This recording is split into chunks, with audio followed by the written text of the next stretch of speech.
Hey geeks, welcome to another edition of Geek Culture Unboxing. So today we have for you the goodies we scored at Classic Game Fest, Austin, Texas on July 29th, this weekend. Just in case you watch this on YouTube and you're like, well, when did you go? So we went, and a great family atmosphere. This is my second time at Classic Game Fest. It's 10th year, so it's hit its decade mark. Vendors were very happy. They felt that they were being treated very well. It's a great family environment. I was there with my kids and my buddy Bernie. One of the experiences that I love about the event, aside from all the great vendors that I got to see, is me, my kids, and Bernie got to beat the Teenage Mutant Ninja Turtles arcade game together. I mean, come on, it's been how many years since that game was in the arcades? 20, 30 years? So I don't remember if I ever beat it when I was a kid. I remember getting to Krang. I don't know if I ever beat it. But to be able to beat it with my kids and a buddy, that's just a memorable experience that can be had at Classic Game Fest. So, again, a lot of great vendors, and we're here to show you some of the goodies. So first thing you're going to notice is we get a bag. As soon as you walk into Game Fest, you get a bag. So on the bag, of course, they're going to have Classic Game Fest and where you can find them. And then you've got one of their sponsors, Hyperkin, which is it's a hippo doing an uppercut. Okay, I didn't notice that then, but okay. Hippo kit. All right, so what are the goodies? What did we score? Oh wait, let me show you. You also got, when you walked in, you got a very nice pamphlet. Little program guide. Little program guide, had coupons for some of the vendors, told you who was there. Billy Mitchell was there, Walter Day was there, Ernie Klein was there, John Lester, Norman Caruso, Pay the NES Punk. And then your daily schedule, some more info, plan, layout, and all the vendors. It was in both halls this time, not just one. Very cool, nice, very nice. It's not cheap by any means. Very good program. So, unfortunately, I did not grab a card for this company, but I told the owner, I said, you know what, there should be a prize for the vendor that gets you to spend your money first. Because the usual mindset, you walk into a convention, ooh, I want that, ooh, I want that. Let me walk around, let me see if this is what I really want. I came by this guy's table, I had to get it. I had to get these hats. So I'm digging through, he had a whole table full of hats, but this is the one that caught my eye. And the immediate thought when I saw it is Arcee. I saw that, I'm a Transformer fan, I'm like, man, you don't see pink and black.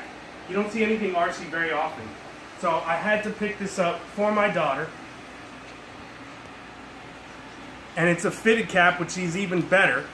A lot of people there were looking for fitted caps. Yeah, it's raised stitching, right? Raised stitching, yes. Thanks for pointing that out, Diego. So that was one. And then I'm looking for another one because I wanted to get one for Diego's daughter. Unfortunately, that was the only one. And the next one I come upon is this awesome Akuma hat. You got that raised stitching. Unfortunately, it's a snapback, but no big thing. And then on the brim, you've got the Raging Demon himself.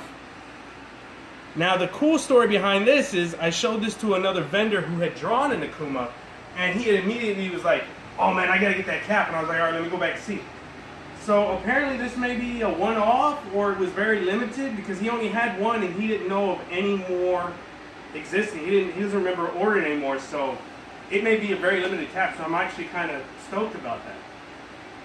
And so after that, I was just looking for a hat, and I was like, okay, we need a cool hat. Came upon this is sharp. You should be able to see the leather in the video. Then you've got die-cast Hydra metal. I mean, that's awesome. The detail on that's nice. It's got the raised stitching.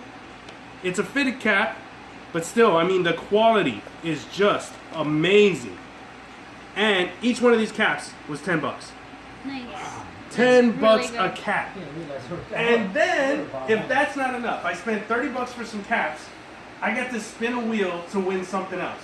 And so what did I win? Another cap. Nice. So I picked up a Boo cap for my kid. Got my kids there, asked my son what he wanted. He wanted Boo from Mario. Fitted cap. So my son's rocking the white Boo cap.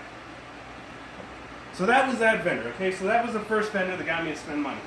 And same vendor, so he had he had a Plant vs. Zombie lunchbox, and I was like, "Hey, do you have a backpack? I'm actually looking for a backpack." And at the time he didn't have it. He's like, "No, I don't have one. Sorry." So we went walking around, and we went to another vendor, and the other vendor had metal Plants vs. Zombie GW2. $5. $5. Opens up on both sides. 1, 2. Double-sided. $5. Couldn't pass it up. I mean, my son saw it. He's like, "Dad, oh sure, $5. Yeah, you can have it." So that was cool. So then I bought that, and we're walking back the other way where the hat vendor was, and I hear somebody trying to get a hold of me. I was like, "What?" I looked up. They found the backpack. Ta-da! So we've got my son's Plants vs. Zombies backpack. It's got a little pouch in the front. It's got the side things for his drinks. Blue straps. $15. It's not bad. $15. Well, when you compare them, my wife paid $30 for the backpacks for my daughter. $15. Score. All right. Anything else in the bag? Just this. So we continue to walk around, and I mean, just lots of cool vendors. Some with some free swag. We got some squids from Splatoon pins. The vendor was nice enough to give us a blue and a pink one. We traded with a vendor. I traded him some stickers for a magnet, some D-Culture stickers for a magnet. Pretty cool. Of course, Classic Game Fest had their own stickers. And then I traded another vendor. Now, when we were working with Tattoo Me, they only had the temporary tattoos. They didn't have stickers. And now they have stickers, and I'm like, "Dude, I gotta have a Samus sticker." So I traded her one of the temporary tattoos for a sticker. And then another vendor, I did some trading. I got some other stickers. So you got the Mega Man 4 logo. It says 2 broke 4. Speed Run. I don't recognize what that's from. I'm not sure. Super Mario, classic Super Mario Speed Run. And then what was this from? This looks familiar. Is it Double Dragon? Yeah, speed run there too. Yeah, no, not the speed run, but what the video style. game, the style. I'm not sure what game that is. I feel like it's Double Dragon or Zelda. It's one of the two. I don't know. Maybe you guys know. And then this was really cool. The vendor that had this said that the guy that produces them is here in San Antonio. So I'm gonna have to look him up. On it, it says rockinmonkey.com. Rockinmonkey.com. Really cool stickers. Is a card for the table.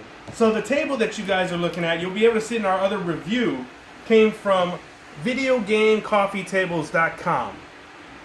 So that's the guys that made this cool NES table that we're putting our stuff on. For a long time, Geek Culture has been looking for a nonprofit to work with, help grow. We came upon One Up on Cancer. So we're going to look into that and see if it's something, to put our effort into. We don't like cancer as much as the next person, so see what we can do. Another vendor that was there, we had Level Up Studios. We come across them quite often, talk to them, so they were there. There's a Game On Expo in Arizona coming up in August, so for you geeks around the nation, there's another game expo going on. These were part of the Hyperion. You had an 8-bit bow tie, a little pin. I rocked it, I ain't gonna lie. And then again, for my kids, I scored these cool, what would you say, swanky glasses for my daughter. I mean, some great vendors, some great buys. You saw I spent some money, and of course the table. I got the table from Video Game Coffee Tables. That's my favorite score. I mean, I'm glad I made my kids happy, but I got a table. So Classic Game Fest, Austin, Texas. Great time, great family environment. If you guys can go out to the 2018, I was about to say 2011. Woo! 2018 show. Give it a shot. Even if it's a one day on a Saturday. And it wasn't overly crowded. It wasn't jam packed. Me and Bernie were able to walk around. I will throw this in on the back end of the review. Please, please, please take care of your hygiene. For a little bit, we were like walking around and we didn't smell anything, and then it started to smell heavily like nerd. We're like, "No, come on, please take a shower before you go to the concert." In transmission. But for all you video game enthusiasts, they definitely had lots of classic consoles and the cartridges for almost any system you want. They basically buy, sell, and trade there. So they had tons of it. I mean, I don't have any of the old systems, but I saw a lot of people just haggling, trying to find what they wanted. And then over where the arcade games were, they had a lot of classic games there. But I was a little disappointed that to me, they didn't have enough. Because there was kind of some long lines to play a lot of the video games. So I was hoping they would have more of the stand-up arcade games. Were you at that one vendor where they had told us that they didn't bring their arcade games this time? No.